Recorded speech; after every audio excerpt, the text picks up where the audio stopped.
Okay, you guys, today we're going to be taking notes on how to keep your sentence beginnings varied.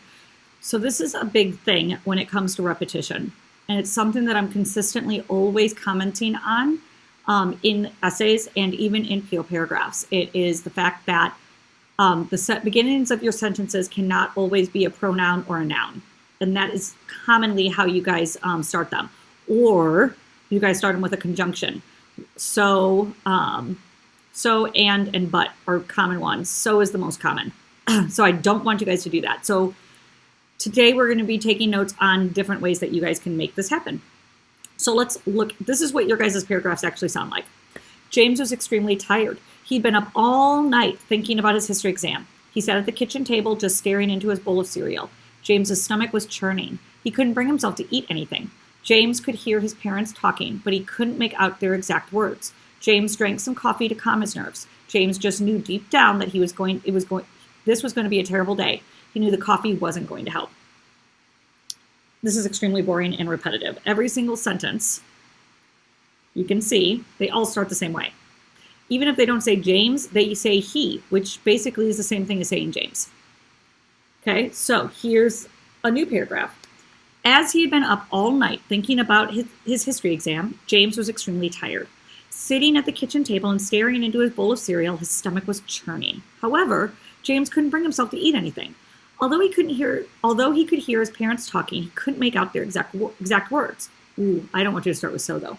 So, to calm his nerves, James drank some coffee. But deep down, James knew that coffee wouldn't help. This was going to be a terrible day. So, look at the way these sentences are started. Okay? They also combine sentences, so there's not as many sentences. So you're going to want to vary the way that you're going to start your sentences. How exactly does one do that? So the first way, we're going to be looking at the sentence, Susan ate the whole pizza as she was hungry, starting with a noun, okay? You could start with a prepositional phrase. So with great hunger, comma, Susan ate the whole pizza.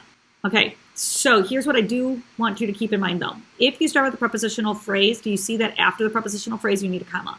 Okay, so we took that sentence, Susan ate the whole pizza as she was hungry, and changed it to, with great hunger, Susan ate the whole pizza. Okay? You could also start it with a participial phrase, which is an ing word or an ed word. Okay? Feeling hungry, comma, Susan ate the whole pizza. So once again, if you start with a participial phrase, you're going to need a comma after the phrase. So feeling hungry is describing Susan. Okay?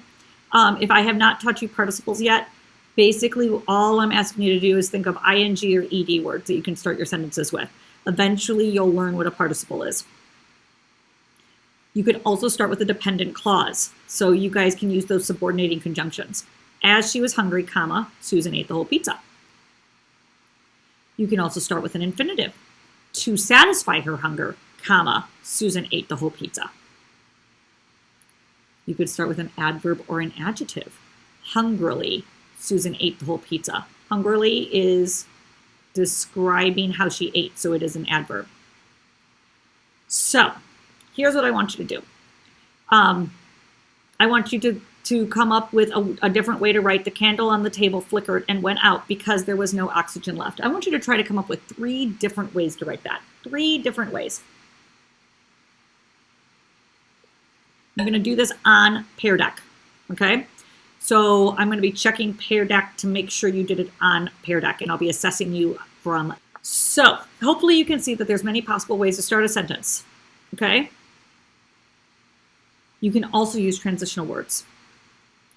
These are helpful in essays as they're useful for linking thoughts and showing how points and ideas relate to each other, okay? You have a list of transitional words in your writing handbook or your survival guide. Oh, look, Lord of the Flies. Jack and Ralph are contrasting characters in The Lord of the Flies as they stand for very different things. This is evident in the way that they lead the other boys. Ralph is a caring leader who worries about being rescued, whereas Jack's primary goal is to hunt. Thus, they clearly have contrasting leadership styles. For example, they differ in their opinions on rules and have different tolerance levels towards the other children. Furthermore, their attitude towards the beast clearly displays their different natures. So here's a list of transitional words. I'm almost positive this is the exact list I gave you in your writing handbook. So you want to make sure that no 2 sentences in a paragraph start the same way, but I should also not be able to see like same exact sentence structure paragraph to paragraph, okay guys? So now we're going to be revising an essay where you're going to go in and you're going to make sure that none of those sentences start the same way. Okay, you're going to really try to vary it. You guys have like 6 different ways that you guys can start sentences, and I have faith in you. You might have to rewrite the sentence. You might have to really completely restructure it, but I have faith that you can make that work.